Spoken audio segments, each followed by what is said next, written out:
Graça, paz, misericórdia e amor da parte do nosso Senhor e Salvador Jesus Cristo, o Senhor da igreja, a rocha de sustentação, a rocha de salvação, o rochedo da nossa salvação. É em nome de Jesus que eu, pastor Anderson Nogueira, pastor da igreja Cristo Vive Missão, aqui na Tijuca, quero lhe dar boas-vindas a esta live de palavra e de oração. Teremos aí cerca de 1h20 para mergulhar nas Escrituras e para orar a Deus com fé, com a certeza que a palavra do Senhor jamais voltará vazia. Minha alegria, minha razão maior é sempre poder falar do nome de Jesus, poder pregar as boas novas deste grande, único, soberano, poderoso Deus, que é o nosso amigo, que é a nossa alegria verdadeira. Você sabe que a verdadeira felicidade, todos buscam essa felicidade, mas a verdadeira felicidade, ela não é um lugar para onde você vai, mas ela é uma forma como você percorre a estrada. Há muita gente que, em busca da felicidade, acha que a felicidade é um lugar para onde você vai, quando você chegar lá. Não é quando você chegar no lugar que você vai, é a forma como você percorre a estrada. Essa aí que está em Cristo Jesus, você saber aproveitar a comunhão com Deus, a intimidade com Deus, a palavra do Senhor, a vida de oração, os recursos espirituais que a palavra fornece, aos princípios de vida, de amor, de generosidade, tudo que envolve a palavra de Deus, é você aplicar isso no percurso da estrada. Eu creio absolutamente de todo o meu coração que você e eu viveremos felizes todos os dias, porque Jesus é a nossa vida. Jesus é o caminho, Jesus é a verdade libertadora, é nele que nós temos verdadeira satisfação, que nós temos lenitivo para a nossa alma, que nós temos razões para viver. Então, com essa palavra de introdução, de boas-vindas, eu quero declarar a tua vida feliz, a tua vida próspera em Cristo Jesus, que você tenha muitas razões para acordar, levantar pela manhã, dar um pulo da cama, e querer viver, e querer realizar, sonhar, ter esperanças. Posso crer no amanhã, porque Jesus já está lá no amanhã. É você colocar metas, objetivos em Deus, de servi-lo, de agradá-lo, de fazer a obra dele e viver para a glória do seu nome. Por isso esse é o grande objetivo, viver para a glória do seu nome. Por isso ser feliz é viver na plenitude da presença de Deus. Assim a palavra diz que na tua presença, ó Deus, há plenitude de alegria. Louvado e engrandecido seja o nome do nome. Mais uma vez eu lembro, eu estou aqui no gabinete da igreja Cristo Vive Missão, na Tijuca, Rua General Roca 340, próximos da Praça Sans Pena. Teremos um culto no domingo. Eu quero de antemão lhe convidar, você venha estar conosco, venha conhecer presencialmente o nosso ministério, fazer parte desta família, para o louvor, honra e glória do nosso Senhor e Salvador Jesus Cristo. Amém?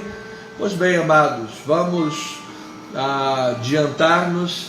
Nós temos daqui a pouco uma palavra maravilhosa para ouvir. Começamos uma nova e grandiosíssima, tanto em tempo de pregação, de vai levar, quanto em riquezas espirituais, uma grandiosíssima série de mensagens nova falando sobre o Evangelho segundo Marcos, algo tremendo de Deus. Você sabe que esses dias eu ouvi uma pessoa tão equivocadamente dizer que a palavra da graça é a palavra que não é de informação, é de transformação. Aí eu parei comigo para pensar, como é que uma pessoa tem a capacidade de afirmar que a palavra da graça não é de informação, mas é de transformação? Ou seja, essa pessoa está dizendo que o que transforma é o quê? Qual é o conteúdo da mensagem que transforma? O que vai transformar aquela pessoa? Se não é a informação bíblica, se não é a informação da palavra, o que é que vai transformar? Da onde a pessoa está tirando recursos espirituais? É da mente megalomaníaca dela? É da mente humana dela? Isso que vai transformar um monte de robozinho? Isso é que é vida transformada? A meu entender, com todo amor, carinho, respeito que eu tenho às ovelhas de Jesus e forte desejo de pastorear segundo a vontade de Deus, o que transforma a vida é a informação da palavra. Por isso Jesus disse: e conhecereis a verdade, e a verdade vos libertará. E Jesus também disse: vós errais por não conhecer as Escrituras, pois julgais ter nela a vida eterna. Pois certamente, amado, eu quero dizer, aqui nesse ministério você vai encontrar muita informação, informação boa, informação bíblica, informação doutrinária de Deus, e essa informação bíblica é que vai gerar transformação, em nome do Senhor e Salvador Jesus Cristo. Amém?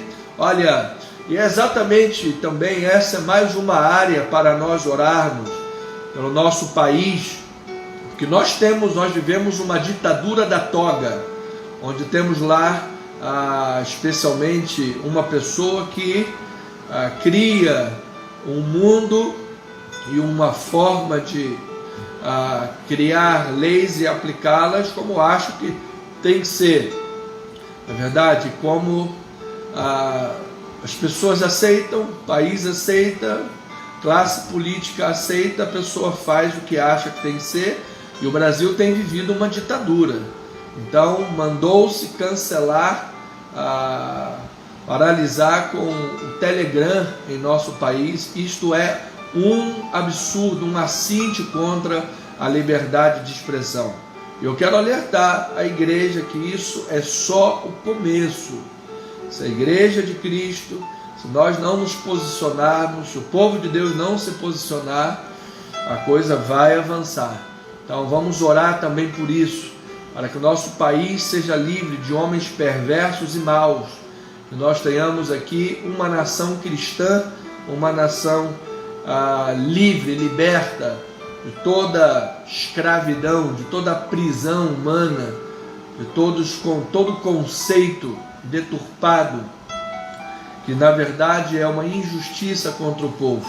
É verdade que nós tenhamos aqui a verdadeira, a reta justiça sobre a nação. Quando o justo governa, o povo se alegra. É isso que nós oramos e declaramos. Amém? Então, amados, nós temos aí uma lista grande de oração para nós continuarmos pleiteando essa guerra. A dona Nigmar Castro Vieira está internada com problemas na vesícula. A senhora Andréa Silveira, bactéria no corpo difícil de curar. Oro para que já esteja curada. Já estamos orando bastante tempo por essa questão, bactéria ser curada.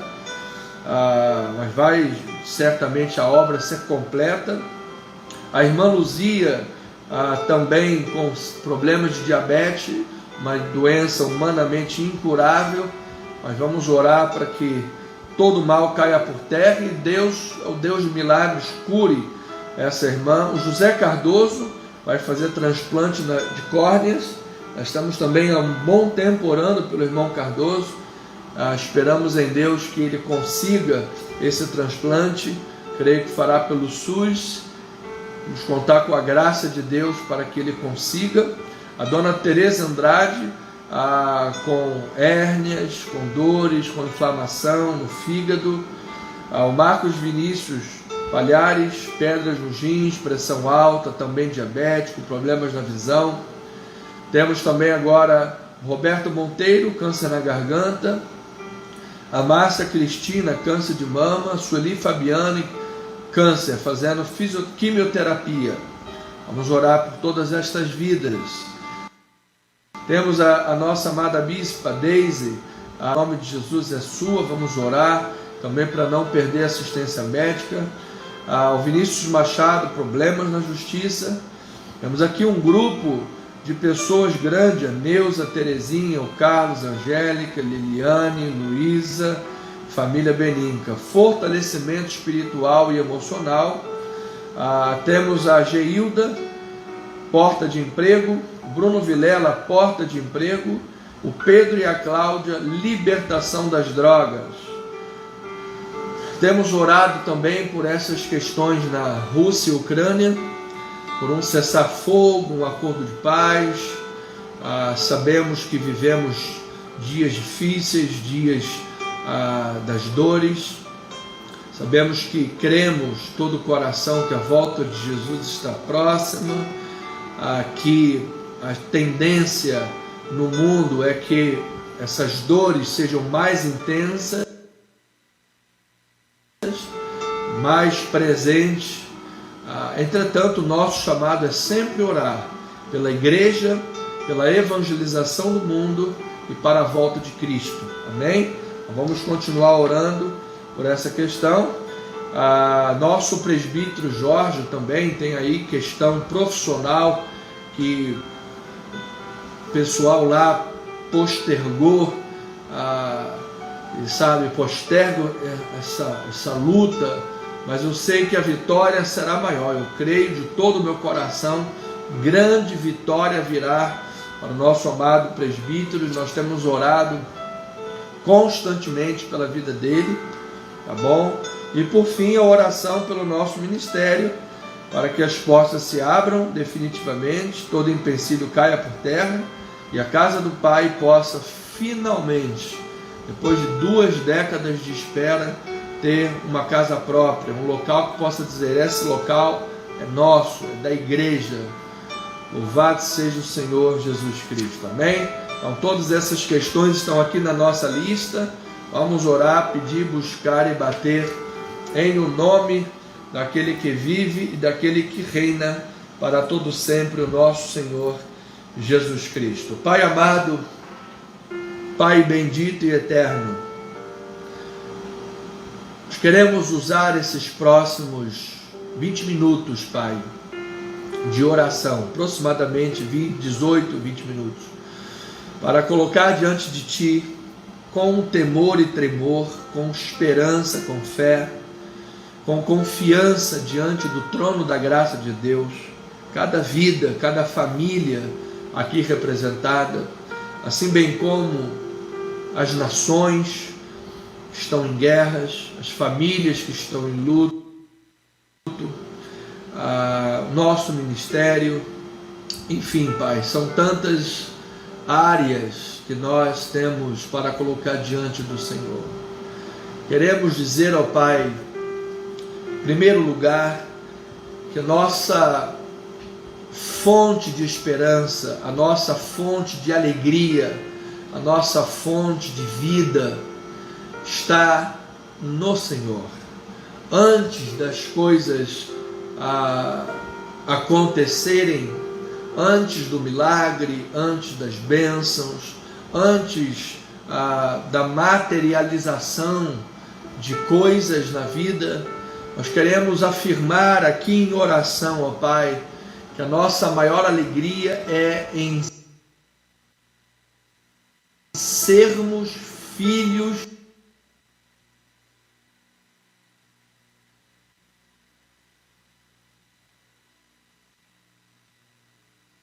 de Deus, em termos o nosso nome inscrito no livro de Cristo Jesus, sermos uma nova criatura, regenerados, recriados, podermos afirmar biblicamente que as coisas antigas já passaram, tudo se fez novo, Pai. Podemos encher a nossa mente e o nosso coração com verdades que nos trazem paz, que nos trazem alegria, que são delícias perpetuamente, ó Pai. Porque o homem, o ser humano que só vive em busca de resultados, em busca de números, em busca de coisas, de aquisições, de conquistas, ele vive enxugando gelo. Ele é como um vendedor que está sempre buscando atingir metas, e as metas nunca vão acabar. Ele vive enxugando gelo. Essa é a verdade, ó Pai. Então, antes de qualquer coisa, nós nos lembramos de Salomão. Eclesiastes, ele mostra claramente que ele buscou a sua alegria nas mulheres, no sexo, no ilícito, no mundo, nas coisas terrenais. E ele entendeu que, por fim, tudo isso é vaidade. Toda busca por felicidade, toda busca hedonista, toda busca que visa somente o comer, o beber, você sabe, a alegria momentânea, sem pensar na eternidade, sem pensar no que Deus fez por nós na eternidade, pela vida eterna, pelo que viveremos eternamente com o Senhor.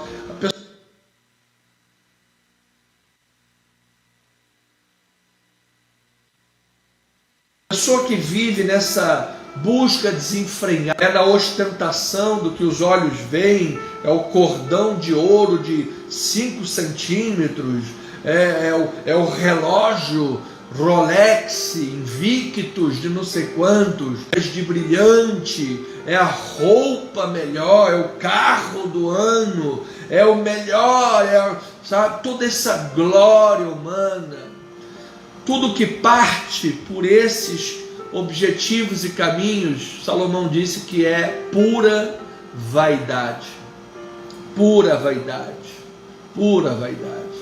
Porque a verdadeira felicidade, a verdadeira alegria, o verdadeiro significado, sentido da vida, partem da comunhão com Deus. Separado de Deus, quem poderá se alegrar? Separado de Deus, quem poderá ter prazer na vida? Ninguém, Senhor. A vida é um sopro. A vida é um sopro, ó Pai. A vida é um sopro. Por isso, a nossa esperança está em Deus, Pai. Imaginamos o sofrimento daqueles que passaram na história as dores de Auschwitz. Alguém que foi torturado, alguém que viveu sob tortura. O que mantinha aquelas pessoas vivas? Imaginamos pessoas que vivem, Senhor, constantemente debaixo de privações e problemas, chuva de saraivado. O que mantém a vida, meu Pai, verdadeiramente? O apóstolo Paulo, ele disse em Filipenses 4:10: alegrei-me sobremaneira no Senhor, porque renovastes o vosso favor para comigo. Mas não somente isso, porque eu aprendi a viver contente em toda e em qualquer situação. Paulo chegou a um nível de maturidade, experiência, que ele disse: eu sei o que é ter e o que é não ter, o que é viver em abundância e o que é viver em escassez. Tudo posso naquele que me fortalece. Todavia fizestes bem associando-vos na minha tribulação.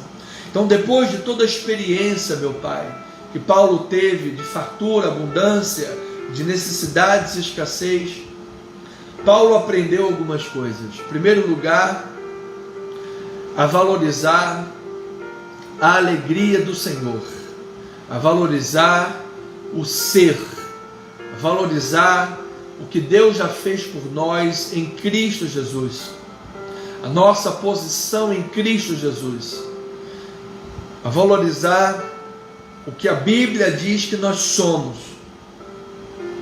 porque passarão céus e terra, mas a tua palavra não passará. Pode cair o Hiroshima e o Nagasaki, mas nada vai mudar o que a Bíblia Sagrada diz. No final das contas, viveremos eternamente com o Senhor, em glória, onde não haverá choro, onde não haverá pranto, onde não haverá doença, onde não haverá morte, onde não haverá, o mar já não existirá. Quando João escreveu dizendo que o mar já não existirá, ele estava ilhado, ele estava em Patmos. E a igreja e os amigos e qualquer questão sentimental de alegria e vida estava do outro lado do mar. Então ele estava dizendo: a solidão não existirá mais, a separação não existirá mais, o distanciamento não existirá mais. Graças a Deus, Pai, na glória do Senhor, desfrutando da Tua presença, da Tua glória, só haverá alegria, meu Pai. Em primeiro lugar, foi isso que Paulo estava dizendo. Aí ele vai e diz: tudo posso naquele que me fortalece. Então Paulo aprendeu, Senhor, a sua alegria, a sua força e o seu contentamento, a sua satisfação de vida em Cristo Jesus, nas fontes inesgotáveis da sua intimidade com Deus, do que Deus lhe proporciona em vida, aqui nessa vida, os recursos espirituais que são inesgotáveis. Por maiores que sejam as lutas, maiores serão as vitórias. Por mais que seja intenso o problema, a tua graça é quanto basta. Por isso temos prazer até mesmo nas injúrias, nas necessidades, porque quando somos fracos, então é que somos fortes. Então Paulo, Senhor, aprendeu que, em primeiro lugar, a razão da alegria, felicidade, contentamento são pelas coisas eternas, proporcionadas por Cristo.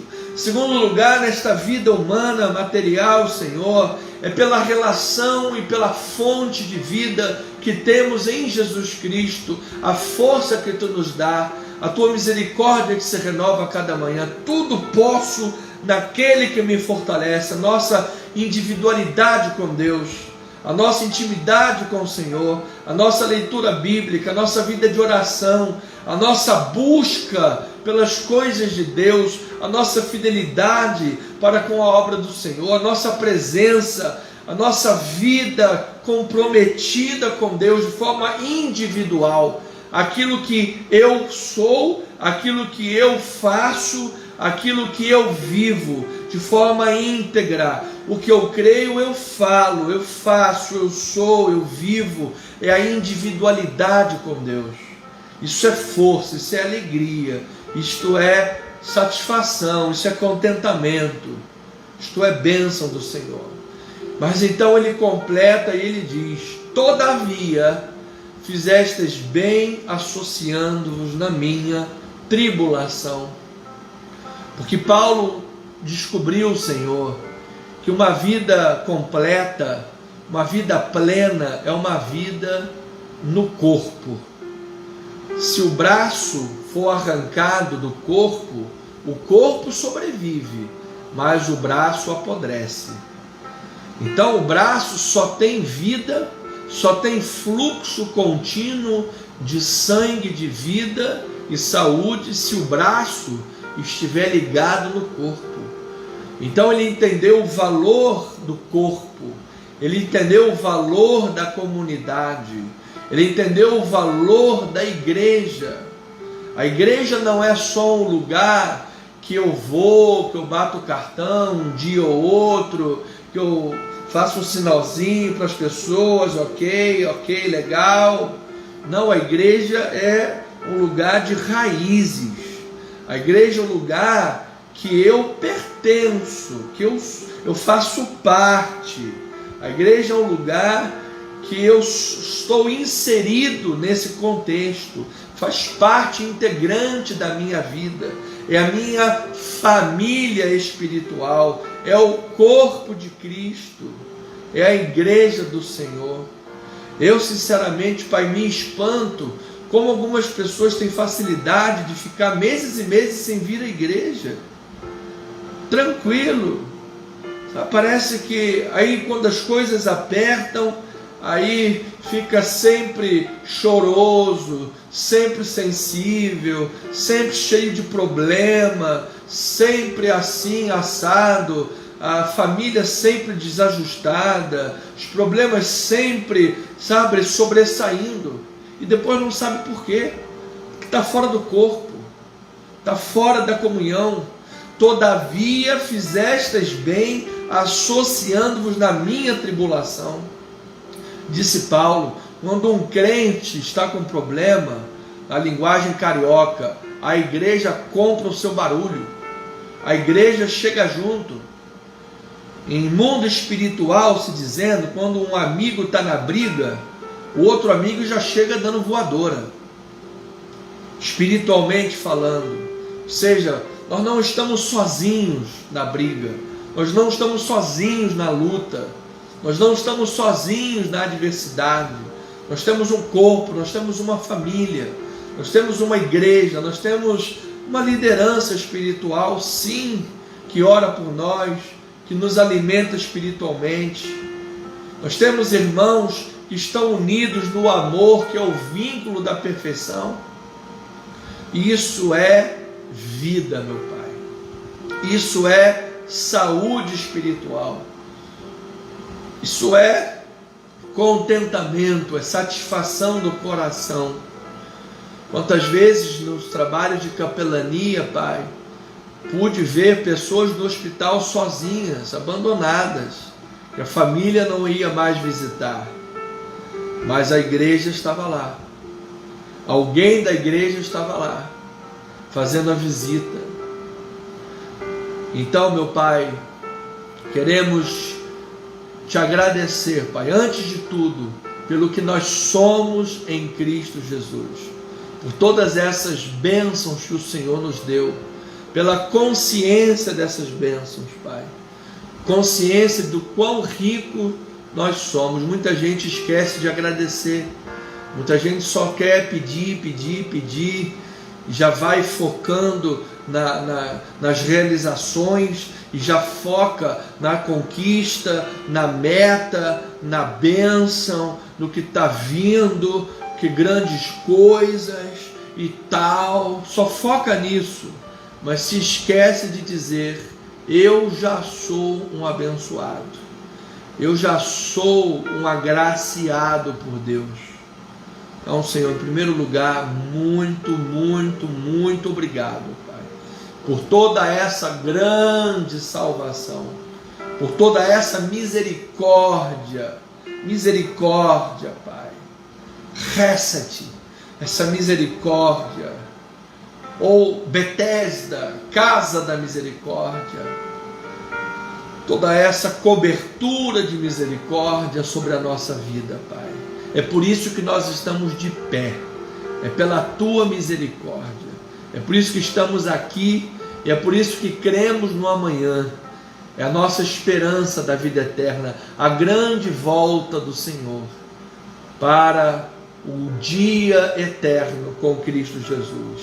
E por fim, Senhor, na nossa humanidade, sabemos das necessidades, dos problemas, a necessidade de conquistas, a necessidade de ter resultados na vida, de avançar. Sem mim nada podeis fazer, mas aquele que permanece em mim, esse dá muito fruto, disse o Senhor.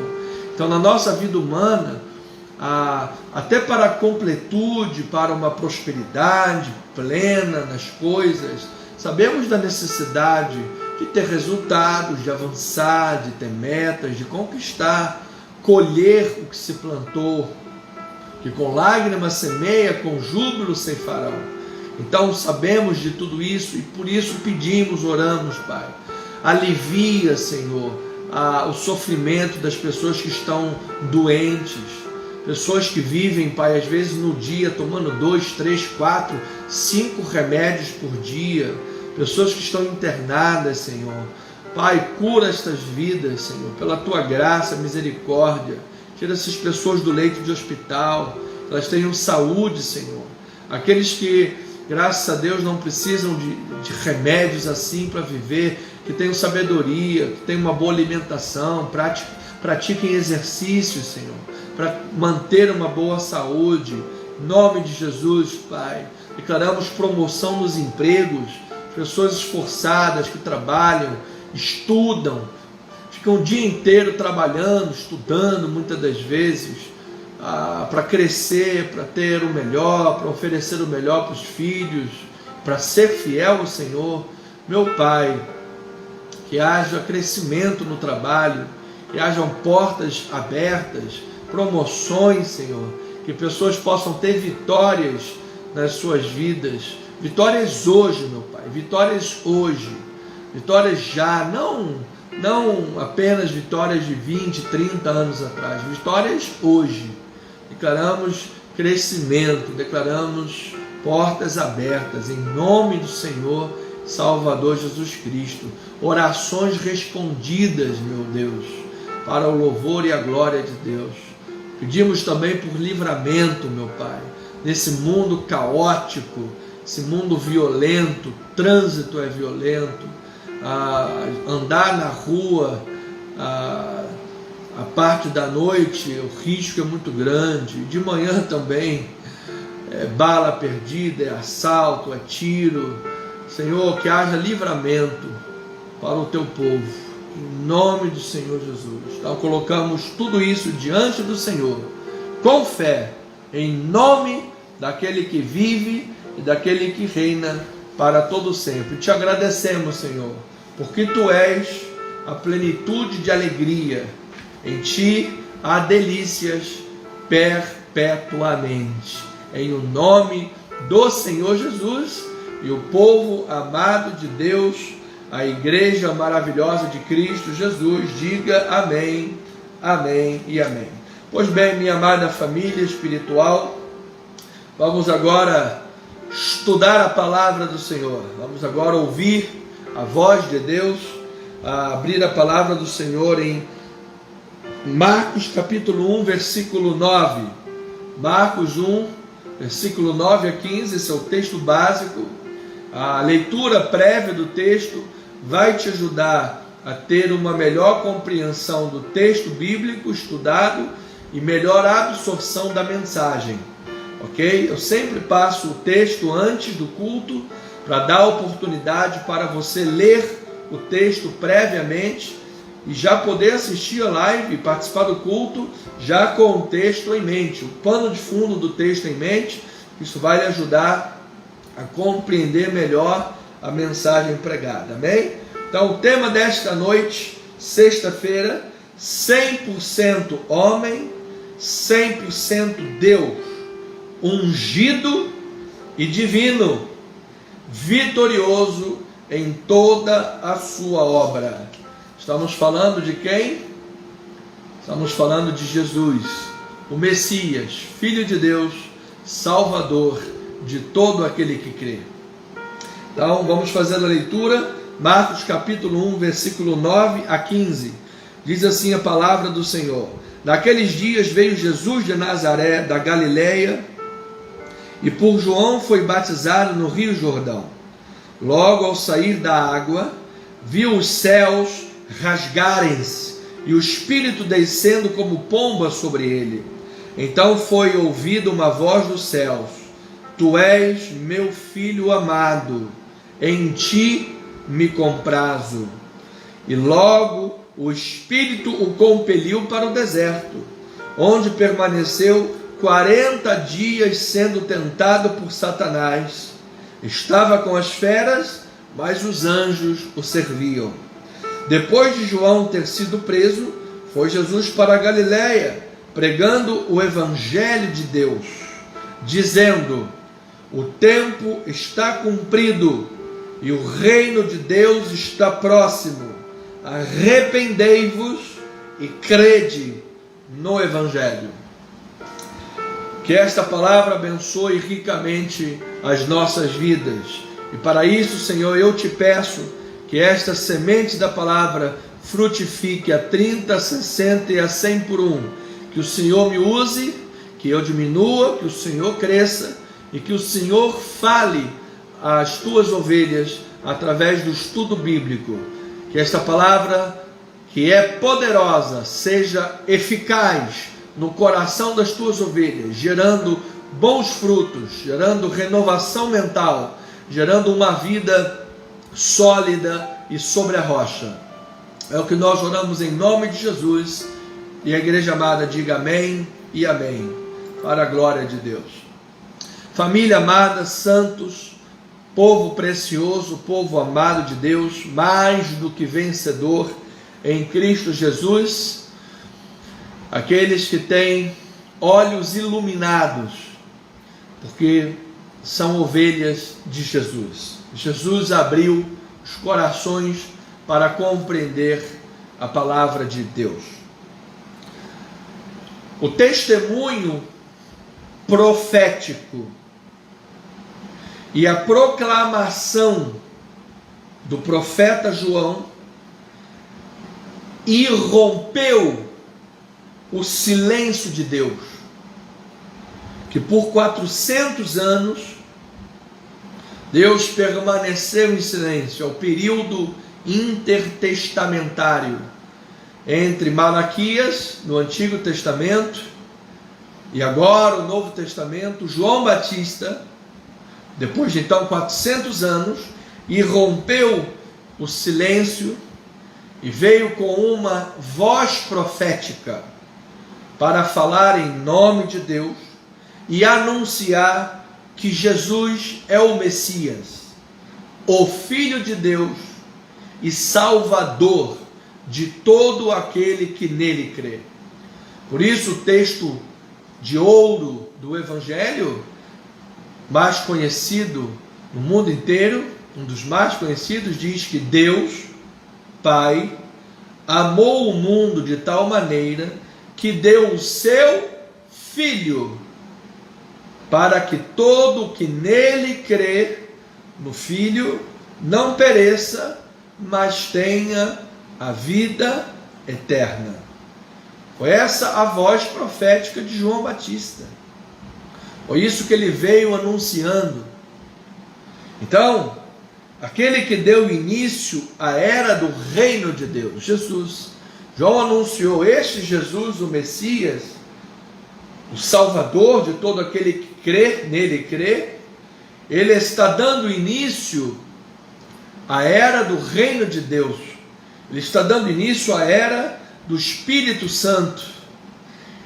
Uma nova era, um novo tempo está começando através de Cristo Jesus. Ele é o cumprimento das promessas. Ele é o cumprimento de toda esperança messiânica. Ele é o cumprimento de todas as profecias do Antigo Testamento. Ele é a raiz de Davi, a geração de Davi. Ele é a raiz, ele é a brilhante estrela da manhã.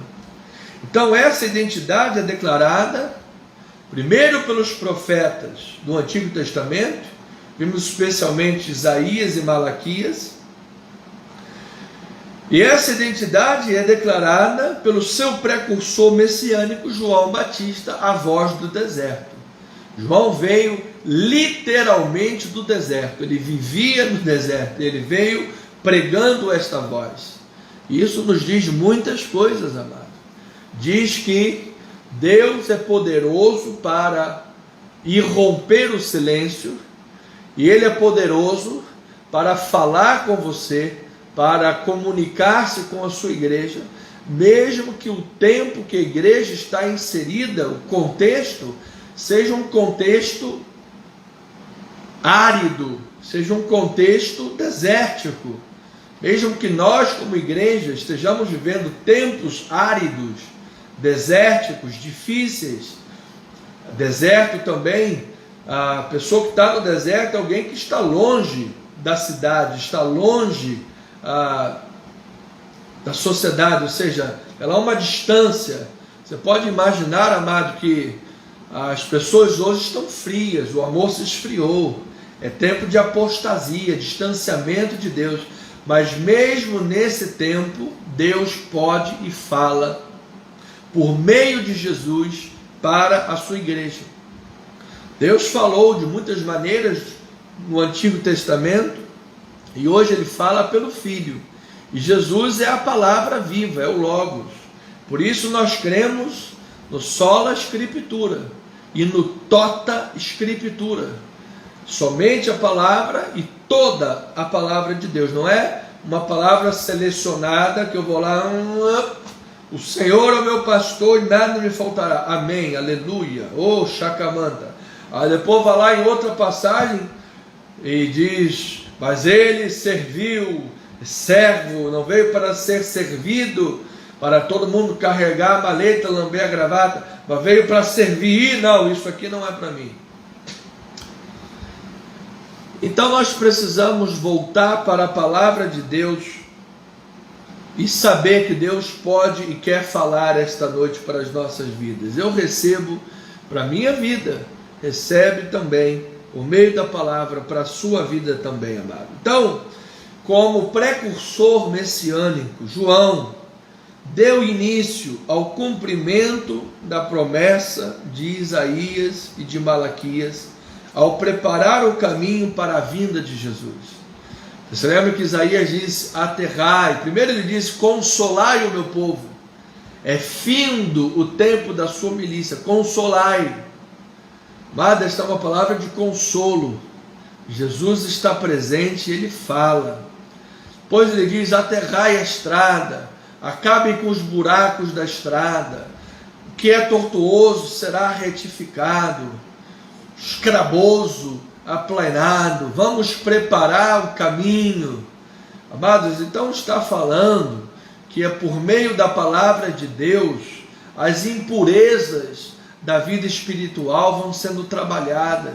Por meio da palavra de Deus, os entulhos, as pedras do caminho, os buracos da estrada, os caminhos tortuosos, a palavra vai trabalhando. Essas impurezas vão sendo trabalhadas, essas arestas vão sendo lapidadas, ao ponto a pessoa vai se tornando um varão perfeito, habilitado para toda boa obra.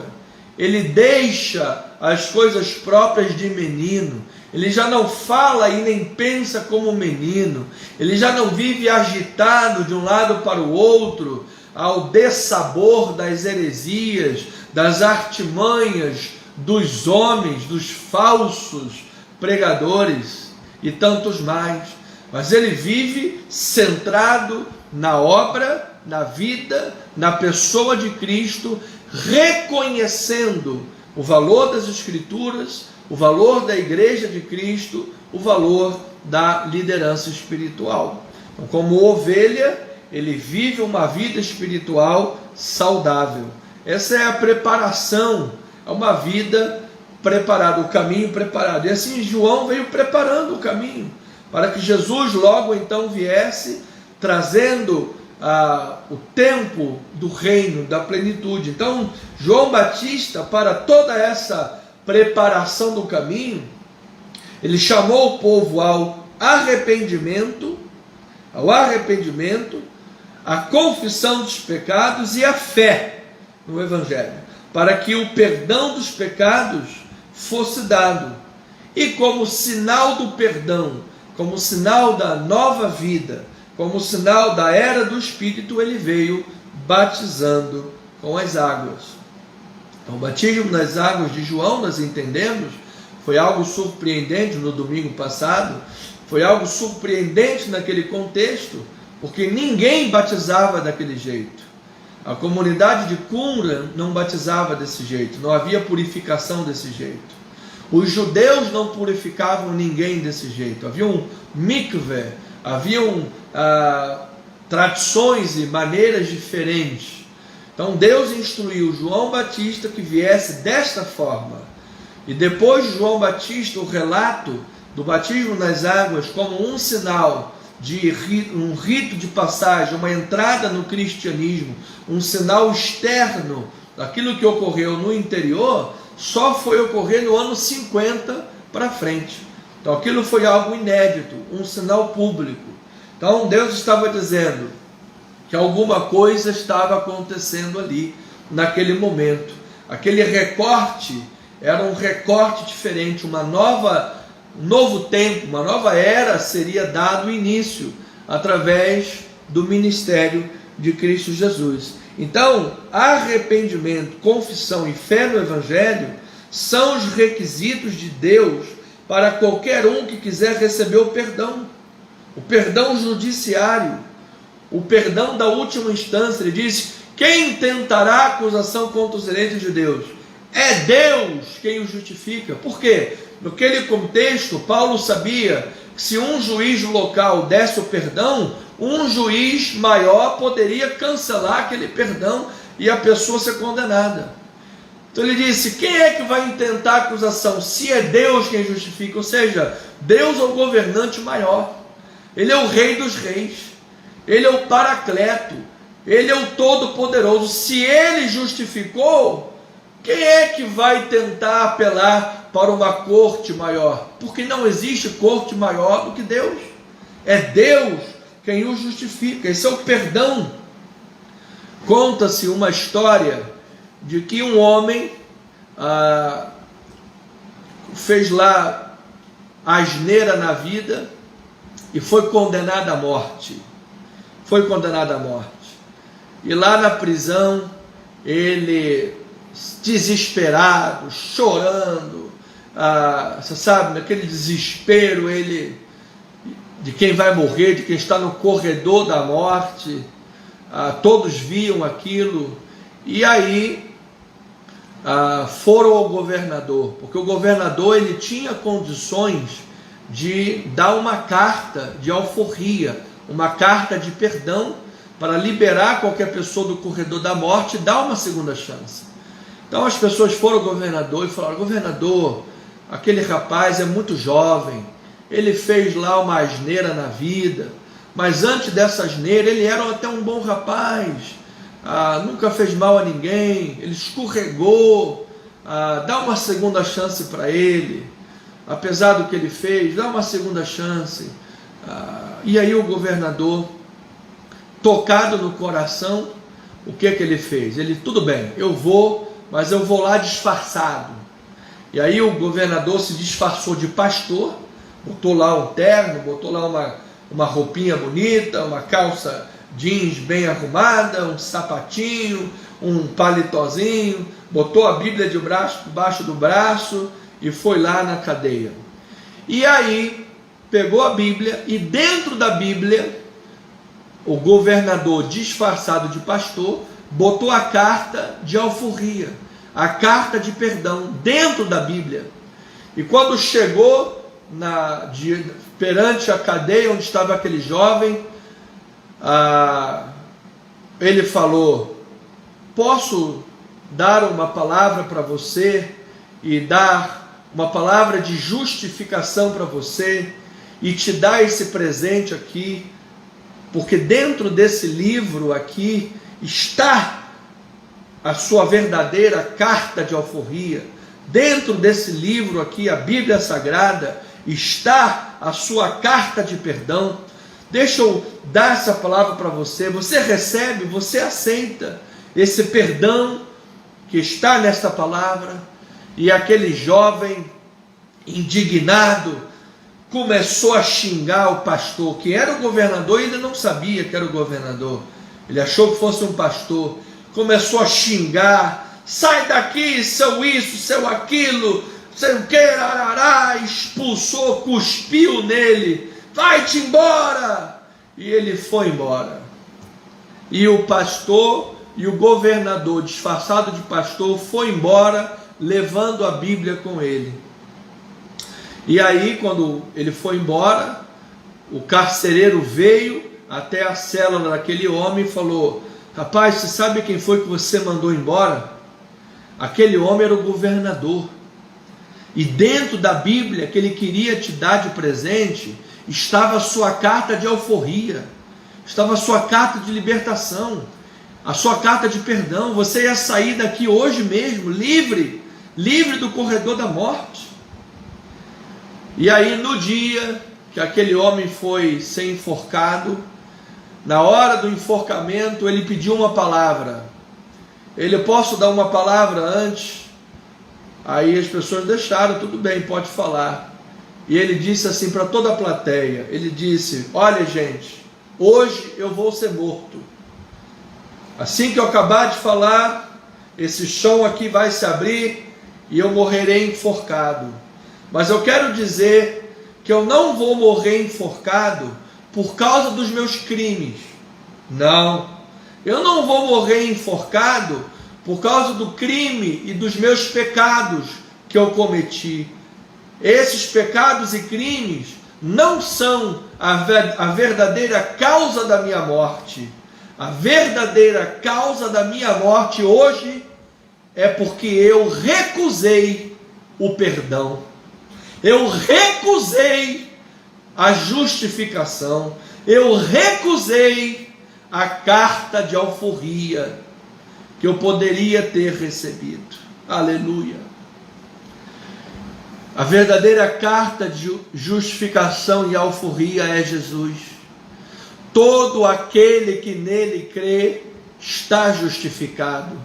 Todo aquele que ele recebe está perdoado. Mas todo aquele que se desvia e tem o seu coração endurecido e não recebe e não crê no Evangelho, este está recusando a justificação e o perdão. E quando morrer e condenado for, será condenado justamente. Então, justamente, e veja comigo que Romanos, capítulo 10, versículo 8, diz a palavra bendita do Senhor. Vamos fazer uma interpolação textual, focado no que estamos aprendendo. Romanos 10, 8, diz assim: porque se diz, a palavra está perto de ti, na tua boca e no teu coração, isto é, a palavra da fé que pregamos. Olha aí quais são os requisitos para a salvação que João Batista veio anunciando e Jesus pregou. Se com a tua boca confessares Jesus como Senhor, e em teu coração creres que Deus o ressuscitou dentre os mortos, serás salvo. Então os requisitos para a salvação é crer e confessar. Você será salvo. Porque com o coração se crê para a justiça e com a boca se confessa a respeito da salvação. Porquanto a Escritura diz: todo aquele que nele crê não será confundido. Louvado seja o Senhor. Pois não há distinção entre judeu e grego, uma vez que o mesmo é o Senhor de todos, rico para com todos os que o invocam. Porque todo aquele que invocar o nome do Senhor será salvo. Agora ele diz: como porém invocarão em quem não creram? Como crerão naquele de quem nada ouviram? Como ouvirão se não há quem pregue? Como pregarão se não forem enviados? Como está escrito: quão formosos são os pés dos que anunciam coisas boas. Mas nem todos obedeceram ao Evangelho, diz Isaías. Senhor, quem creu na nossa pregação? E assim, a fé vem pela pregação, e a pregação vem pela palavra de Cristo. Então, amados, Marcos vem trazer a pregação da palavra de Cristo. Marcos vem anunciar o Evangelho, seu precursor daquele que anunciará o Evangelho. O precursor, falando de João, o precursor daquele que vai anunciar o Evangelho. O livro de Marcos, no primeiro capítulo, versículo 9 a 15, fala sobre a figura de João Batista, que é o precursor de Jesus Cristo, e Jesus Cristo é o Evangelho. Compreendeu? Marcos, o Evangelho segundo Marcos, registra o fato do aparecimento de João Batista. João Batista é o precursor messiânico, que vem anunciando que vem alguém que é maior do que ele, vem alguém que é o próprio Evangelho, veio alguém que é o Salvador. E esse alguém que é Jesus traz, por meio da palavra, por meio do sangue, por meio da sua vida, obra, morte e ressurreição, a justificação dos nossos pecados. Então, o Evangelho só é boas novas porque Jesus era esse que foi anunciado por João, 100% homem e 100% Deus. Ou seja, somente Ele, nada e nem ninguém além dele, é a mensagem salvadora. Ou seja, não há nenhum outro ritual. Se a pessoa se autoflagelar, ajoelhar no milho, subir a escadaria da Igreja da Penha, pagar promessas de sacrifícios e ajoelhar e arrancar o joelho fora e ir a Meca uma vez na vida, na peregrinação. Amado, nada disso justifica. Só o que pode operar a salvação e a justificação é Cristo, porque Ele era 100% homem e 100% Deus. Ele não era só homem. Se fosse só homem, pecador, morreria pelos próprios nem pelos próprios pecados dele. Mas ele era homem e ele era Deus, por isso ele pôde nos salvar. Então, numa confirmação pública, em um ato trinitário, o Espírito Santo desce sobre Jesus e o Pai anuncia que ele é o seu Filho amado. Ou seja, ali era uma obra do Deus triuno, trindade celestial, ou triunidade, se alguém prefere nomenclaturar desta forma, desde que entenda que existe o Deus Pai, Filho e Espírito Santo, 3 em 1. O Deus Pai anunciou: este é o meu Filho amado. O Espírito Santo, em forma como corpórea de pomba, desceu ungindo Jesus, e estava lá o Deus Filho, Jesus Cristo, sendo batizado como um sinal público. Então todo esse ato trinitário anunciava o que, amado? Que Jesus era o Filho amado, o Salvador. Então a prova inicial de sua unção messiânica, portanto, ocorreu ali no batismo. Ali estava dizendo: está aqui o ungido de Deus, e o testemunho inquestionável do Messias de Deus, homem perfeito, é a sua vitória sobre Satanás no deserto. Ou seja, Jesus no deserto venceu toda a tentação. Ele não abriu mão de nada. Ele venceu Satanás. Então a ideia central desse texto é: Jesus é ungido para o seu ofício messiânico e confirmado como Filho de Deus por declaração de seu próprio Pai. E em seguida ele prova esse ofício, ele atesta a credencial desse ofício, derrotando Satanás no deserto, para a glória de Deus. Então diz que, note, que o Espírito Santo compeliu Jesus para o deserto.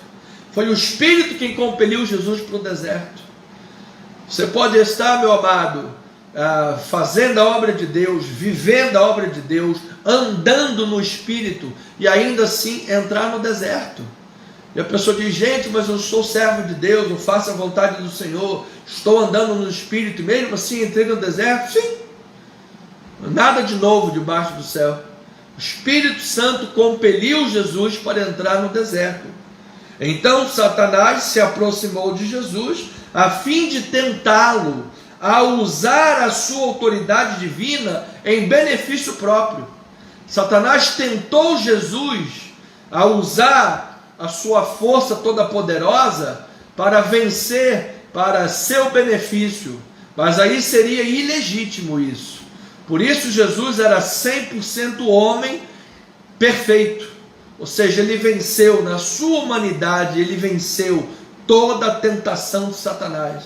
Ele não abriu mão, ele venceu para a glória do Senhor. Então Jesus se valeu de Deuteronômio para dizer ao diabo que ele não iria cometer o mesmo erro cometido por Israel no deserto. Você se lembra na sedição no montim de Israel contra Moisés pela falta de água? Eles colocaram Deus à prova. Eles caíram em pecado. na sedição, rebelião e montim, porque estava faltando água, eles pecaram. Jesus disse, se valendo disso, ele disse para Satanás: eu te venço pela palavra, não só de pão viverá o homem, mas de toda a palavra que procede da boca de Deus. Veja, por exemplo, o que está lá em Deuteronômio, capítulo 6, versículo 16, diz assim: não tentarás o Senhor teu Deus, como o tentaste em Massá, que foi essa ocasião. Aí no capítulo 8, versículo 2, diz assim a palavra: recordar-te-ás de todo o caminho pelo qual o Senhor teu Deus te guiou no deserto, estes 40 anos, para te humilhar, para te provar, para saber o que estava no teu coração, se guardarias ou não os seus mandamentos.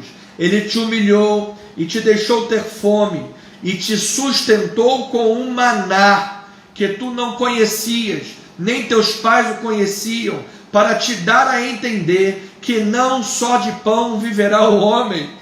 Foi disso que Jesus se valeu, foi esta palavra que Jesus usou. Nunca envelheceu a tua veste sobre ti, nem se inchou o teu pé nestes 40 anos. Sabe, pois, no teu coração, que como um homem disciplina seu filho, assim te disciplina o Senhor teu Deus. Guarda os mandamentos do Senhor teu Deus, para andares nos seus caminhos e o temeres, porque o Senhor teu Deus te faz entrar numa boa terra, terra de ribeiros de águas, de fontes, de mananciais profundos, que saem dos vales e das montanhas, terra de trigo, de cevada, de vide, de figueiras, de romeiras, terra de oliveiras, de azeite, de mel, terra em que comerás pão sem escassez, e nada te faltará nela, terra cujas pedras são ferro, e de cujos montes cavarás o cobre. Comerás e te fartarás, e louvarás o Senhor teu Deus pela boa terra que te deu. Então Jesus, lá no deserto, sendo tentado por Satanás, ele cita essa palavra aqui para Satanás. Em outras palavras, Jesus estava dizendo: Satanás, eu não vou cometer o mesmo erro de Israel no deserto. Você lembra lá o capítulo 6, versículo 16? A sedição em Massá. Eu não vou cometer aquele erro lá do capítulo 6. Pelo contrário, eu me lembro aqui nesse deserto do capítulo 8. Porque o capítulo 8 lá está escrito: lembra-te do Senhor, porque lá no deserto o teu pé não se inchou, a sandália não desgastou, a veste não envelheceu. Deus te sustentou com o maná dos céus, 40 anos andando no deserto, e Deus esteve presente na tua vida. Agora Ele te faz entrar numa boa terra, de mananciais, de vide, de figueira, de romeira, terra que cavarás, acharás fontes de águas, cobre, mel, pão e leite. E quando você entrar na boa terra, não te esqueça que foi o teu Deus que te sustentou. Não te esqueça que foi o Senhor teu Deus que te deu toda essa terra boa. Por isso você comerá e se fartará e louvará o Senhor teu Deus. Era isso que Jesus estava dizendo para Satanás. Não só de pão verá o homem, eu te venço pela palavra. Show, glórias a Deus, aleluias. Então Jesus inicia o seu ministério com uma vitória cósmica sobre os poderes do mal, e ele traz consigo a plenitude dos tempos, ou seja, o momento em que o plano de Deus para a salvação do homem se realiza, e assim ele inaugura o período final da história. Jesus trouxe a plenitude dos tempos.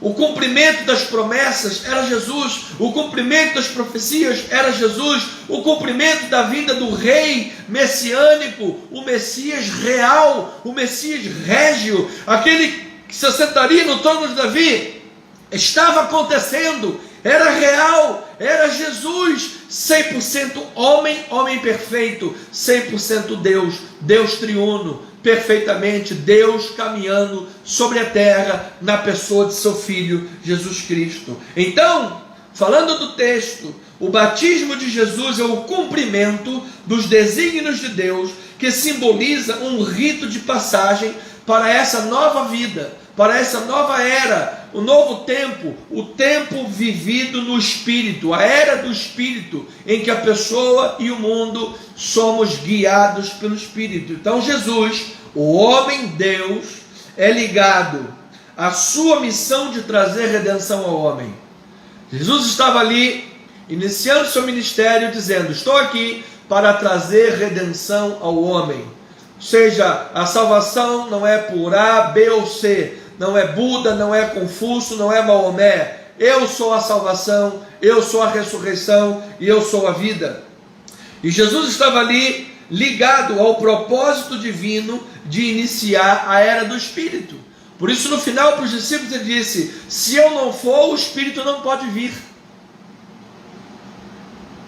E Jesus estava dando início a essa era. Jesus estava dando início à era do Espírito, que o Espírito seria derramado sobre nós. Louvado seja o Senhor. Então, o batismo foi o testemunho público que agora a situação, o mundo, as coisas estavam nas mãos de Jesus. Ou seja, agora era com Jesus. Jesus estava inaugurando o reino de Deus. Agora Deus não mais permaneceria em silêncio. Agora não mais 400 anos de silêncio. Agora não mais a vinda daqueles profetas do modelo do profetismo do século 8 antes de Cristo. Agora não mais a antiga aliança. Agora é a nova aliança. Agora Deus fala por intermédio do Jesus Filho, por intermédio da palavra. Agora é pelo sangue de Jesus. Agora Jesus está inaugurando um novo tempo, a nova era, a era do Espírito Santo. Então o batismo de Jesus foi um acontecimento apocalíptico de grande importância, no qual os céus se rasgaram e o Espírito desceu de uma nova maneira, não apenas ungindo Jesus, sobre Jesus, mas também sobre nós, sobre o mundo, iniciando uma nova realidade do reino, a era de salvação,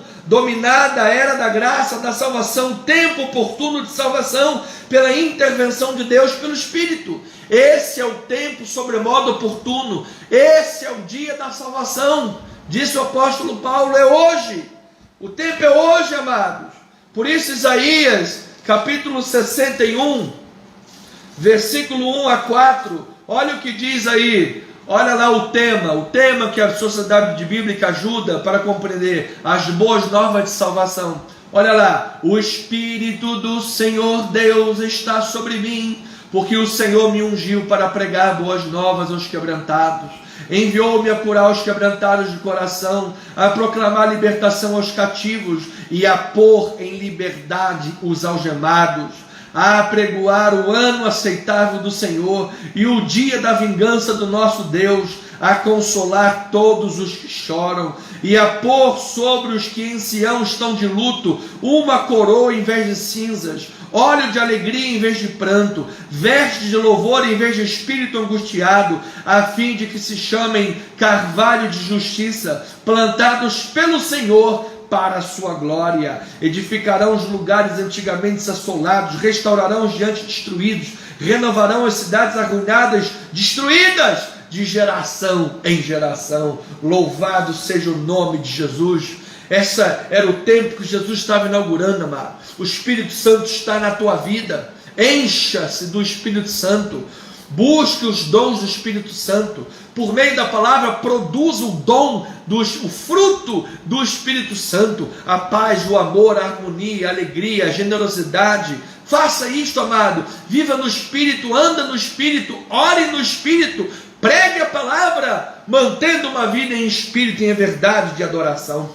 Aleluia! Era isso que estava sendo inaugurado para a glória do Senhor. Então Jesus inicia seu ministério com as credenciais do Espírito, seu glorioso ministério, sendo tentado por Satanás no deserto e vencendo-o pelo poder da palavra. Então aqui nós temos dois sinais: o batismo, Jesus estava sendo batizado cumprindo toda a justiça, fazendo algo que era preciso, colocando-se na nossa necessidade e mostrando o novo tempo, o tempo do Espírito, onde o Pai confirmou pela descida da pomba como forma corpórea de pomba, o Espírito Santo, a unção de Jesus e a voz de Deus dizendo: esse é meu filho amado. E aí, logo em seguida, o Espírito leva Jesus para o deserto. Para quê? Para que Jesus, nesse início de ministério, fizesse de forma gloriosa, com uma cósmica vitória sobre Satanás.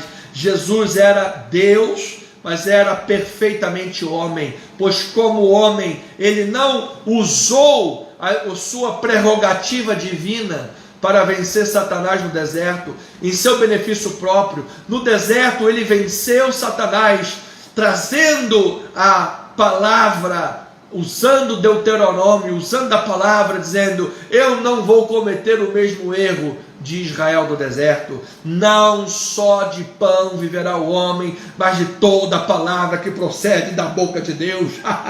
Então este acontecimento é de Jesus no deserto, sendo levado para ser tentado no deserto. Esse acontecimento é uma recapitulação, primeiro, do Monte Sinai. Moisés no Monte Sinai. Moisés no Monte Sinai ficou 40 dias lá no alto de Sinai. Para quê? Para receber a palavra, os mandamentos, os 10 mandamentos. E enquanto Moisés estava lá recebendo a palavra, o povo lá embaixo estava fazendo o quê? Cedendo à tentação de Satanás. Criou para si um bezerro de ouro, criou para si um rei Eusarabe, um bezerro de ouro, criou para si uma idolatria, fez sedição contra Moisés, contra Deus, contra Arão, obrigou a fazer lá o bezerro de ouro, perdeu, depois 22 mil foram engolidos. Então uma recapitulação daquilo, mas agora Jesus era vitorioso. É uma recapitulação da aprovação de Israel na provocação. Israel andou 40 anos no deserto. Por quê? Porque estavam ainda ligados às cebolas e os alhos do Egito. Estavam preocupados ainda com os pepinos e os molhos e temperos do Egito. E rejeitaram o maná de Deus, reclamaram do maná de Deus, reclamaram do Deus que se fazia presente, fizeram sedição contra Moisés, que andaram 40 anos no Egito, mas no deserto. Mas Jesus foi diferente, Jesus venceu. Então esse acontecimento também é uma recapitulação de Elias no deserto e no Monte Horebe, quando botou a cabecinha lá debaixo de um zimbro numa pedra e disse: eu não sou melhor do que os meus pais. Tinha acabado de ter uma grande vitória contra os profetas de Baal. Aí se levanta Jezabel e diz: eu vou acabar contigo. E ele vai lá e aceita: tá bom, eu não sou melhor, eu vou morrer, acabou-se, acabou a vida, acabou o ministério, acabou tudo. Mas Deus foi misericordioso, e a última palavra sempre vem do Senhor. E assim, ali no deserto, o que Marcos está registrando? Ele está retratando a realidade da guerra espiritual que todos enfrentam. Todos nós enfrentamos uma guerra espiritual, amados. A nossa luta não é contra sangue e contra carne, é em regiões celestiais, contra principados e potestades, contra heresias, mentiras do inimigo, contra palavras enganosas, dados inflamados, setas do inimigo. Então ele está retratando essa guerra espiritual. Mas quem é que vence, bispo? Vence aquele que permanece na palavra. Amado, permaneça na palavra. Se você que está aí na sua casa ouvindo essa palavra, dê um glória a Deus aí, permaneça na palavra, Deus te dará a vitória. Veja aqui em 1, rapidamente, estamos terminando, 1 Reis 19, versículo 1. Jesus no deserto está também retratando isto aqui. 1 Reis 19, versículo 1, diz assim: Acabe fez saber a Jezabel tudo quanto Elias havia feito, e como matara todos os profetas à espada, os profetas de Baal, os falsos profetas. Então Jezabel mandou um mensageiro a Elias a dizer-lhe: façam-me os deuses como lhe aprouver, se amanhã a estas horas não fizer eu a tua vida como fizeste a cada um dos meus profetas. Temendo, pois, Elias, levantou-se para salvar sua vida, e se foi, e chegou a Berseba, que pertence a Judá, e ali deixou o seu moço. Veja, para salvar a sua vida, Jesus falou: quem quiser salvar a sua vida, perdê-la, e quem perder a sua vida, salvará. Elias teve medo de uma palavra de uma mulher, tentando salvar a sua vida, então ali ele errou, se afastou da palavra. Amado, confia em Deus, confia na proteção, na provisão, no livramento de Deus. Aí diz, versículo 4, ele mesmo, porém, se foi ao deserto, caminho de um dia, olha aí o deserto, e veio e se assentou debaixo de um zimbro, e pediu para si a morte, e disse: basta, toma agora, ó Senhor, a minha alma, pois não sou melhor do que os meus pais. Deitou-se e dormiu debaixo do zimbro. Olha lá a misericórdia de Deus. Eis que um anjo o tocou e lhe disse: levanta-te e come. Olhou ele e viu junto à cabeceira um pão cozido sobre pedras em brasa e uma botija de água. Comeu e bebeu e tornou a dormir. Voltou segunda vez o anjo do Senhor, tocou-lhe e lhe disse: levanta-te e come, porque o caminho será sobremodo longo. Levantou-se, pois, comeu e bebeu, e com a força daquela comida caminhou 40 dias e 40 noites até Horebe, o monte de Deus. Louvado seja o Senhor. Você veja como a Bíblia explica a própria Bíblia, amado. Elias aqui foi servido por um anjo. A Bíblia diz que Jesus lá, ao ter vencido pela palavra de Deus, vieram anjos e o serviram também. Louvado seja o nome de Jesus. Isso, pregador que me ouve,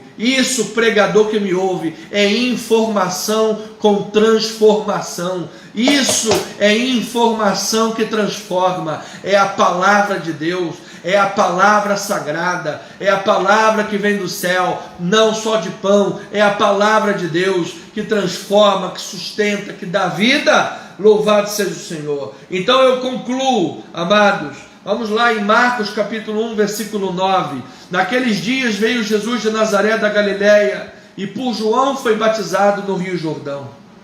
Eu termino com duas aplicações.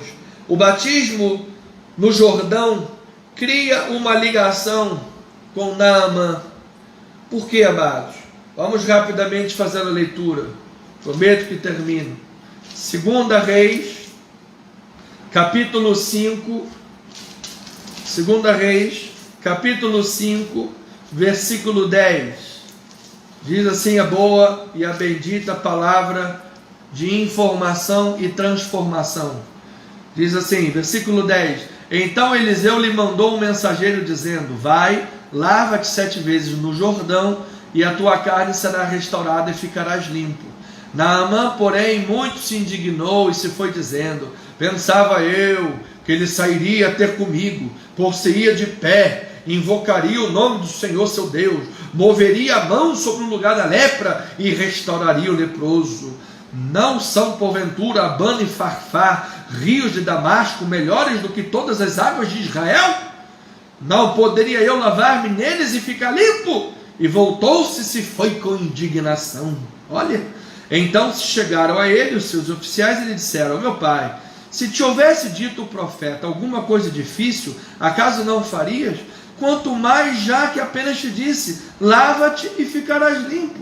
Então desceu e mergulhou no Jordão. Mergulhou, olha aí, imersão, baptizo. Mergulhou no Jordão 7 vezes, consoante a palavra do homem de Deus, e a sua carne se tornou como a carne de uma criança e ficou limpo. Voltou ao homem de Deus, e ele e toda a sua comitiva veio, pôs-se diante dele e disse: eis que agora reconheço que em toda a terra não há Deus senão em Israel.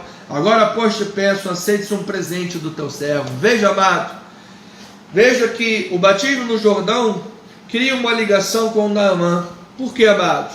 Porque em Jesus, todos precisam ser limpos da impureza do pecado.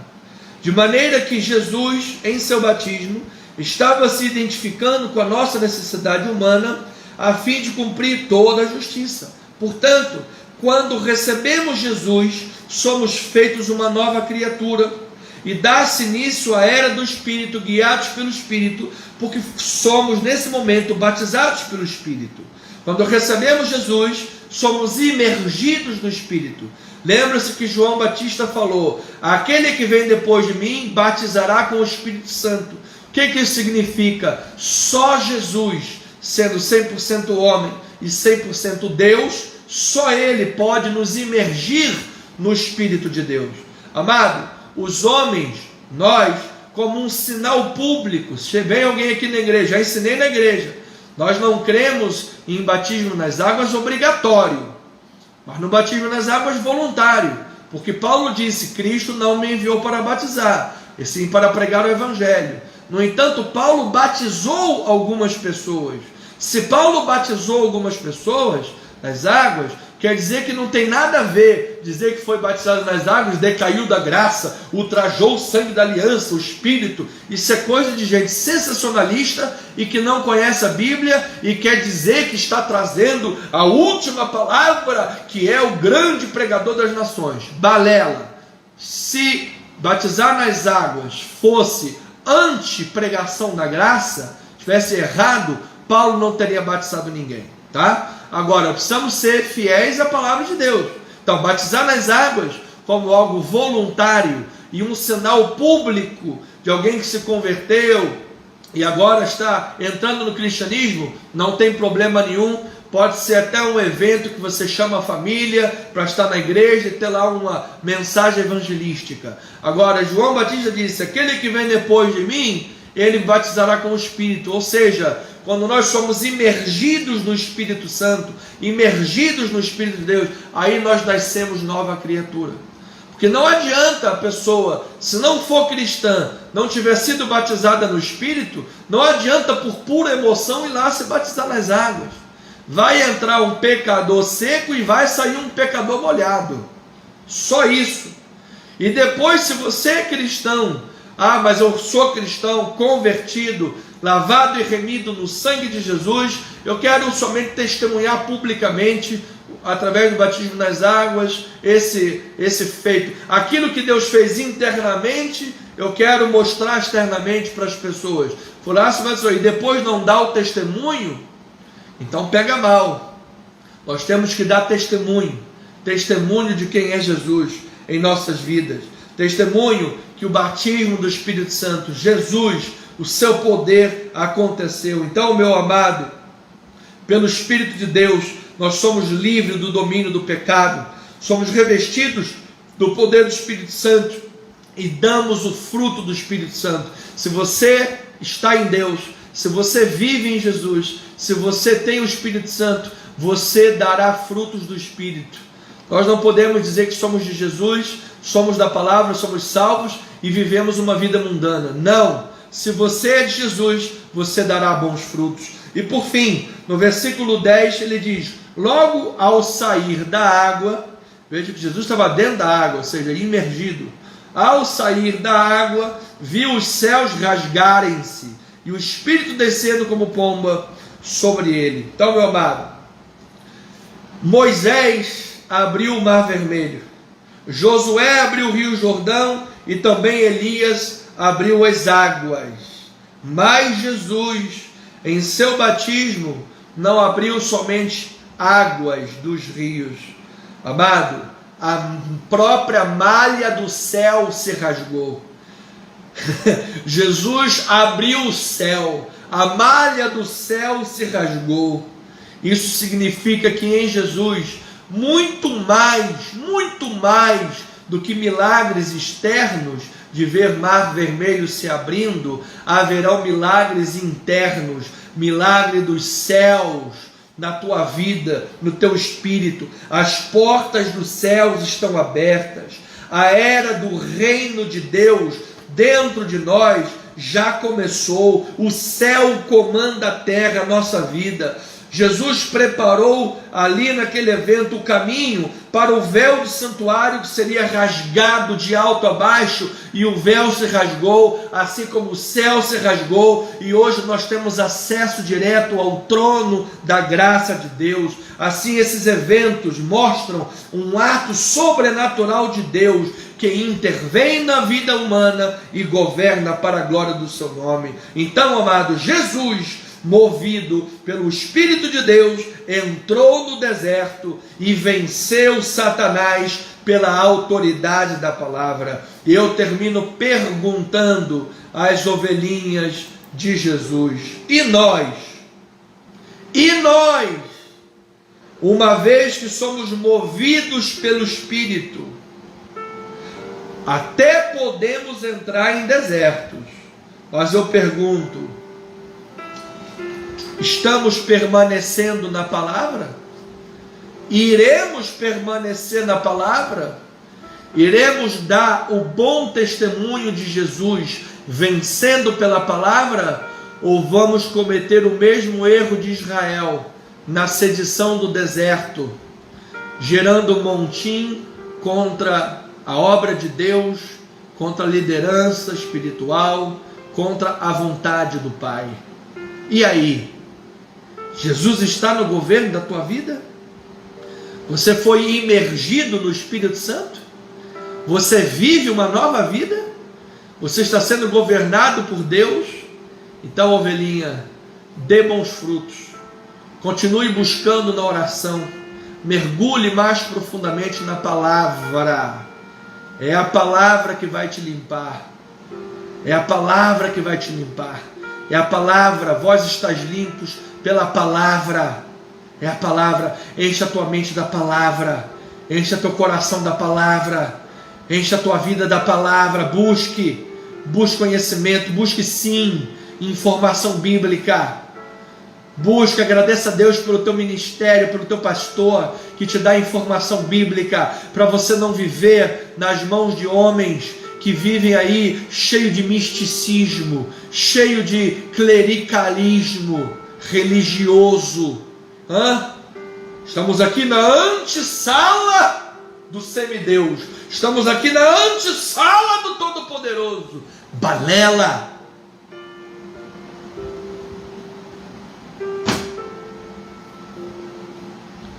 Agradeça a Deus pelo teu ministério, porque o teu ministério dá a palavra para a tua vida, e mergulhe na palavra. Busque sim informação e transformação pela palavra. E em nome de Jesus, em qualquer deserto que você esteja, o Espírito de Deus vai te capacitar, e você vai ter grandes vitórias, vitórias cósmicas, vitórias gloriosas, vitórias que as pessoas olharão e glorificarão ao Pai que está nos céus. Pessoas vão olhar para a tua vida e vão dizer: rapaz, aquele cara passou pelo deserto, aquele cara, aquela mulher esperou no Senhor, viveu lutas, viveu problemas, era perseguição de um lado, era problema de outro, era aluguel caro, viveu a proximidade de sonhos e viu os sonhos se desmantelarem na sua frente e não deixou a peteca cair. Não deixou a peteca cair, se manteve fiel a Deus, buscando por graça e muita graça e misericórdia a capacitação de Deus. E Deus, pela sua infinita misericórdia, providenciou, capacitou e no fim, para a glória do seu nome, concedeu grandes vitórias. É o que eu declaro para a tua vida, ovelhinha amada. É o que eu declaro para as nossas vidas. É o que eu declaro para o nosso ministério, para o nosso Brasil, para o mundo, em nome de Jesus. Amém? Chegamos ao final, amada ovelhinha. Que você tenha uma noite abençoada. Que você tenha uma noite maravilhosa. Que você tenha uma noite de descanso em Cristo Jesus. Você, ao deitar a cabeça no travesseiro, logo pegue no sono. Você tenha um final de semana em perfeita vitória, cheio da glória de Deus, da presença do Senhor, do encher-se do Espírito Santo, transbordando do Espírito Santo, para a glória de Deus, plenitude do Espírito, da alegria, do amor, da paz de Deus na tua vida. Amém? Domingo estaremos reunidos presencialmente, aqui na rua General Roca 340, na Galeria Tijuca, próximos da Praça Sans Pena, e pelas mídias sociais, YouTube, @Cristo Vive Missão, e Anderson Nogueira Bispo, Facebook. Se inscreva em nosso canal, por favor. Ajude o nosso canal a crescer para a glória e o louvor do nosso Senhor Jesus Cristo. Ajude o nosso ministério também, lá no YouTube, na ala sobre, você vai achar lá as informações da igreja, a conta também da igreja.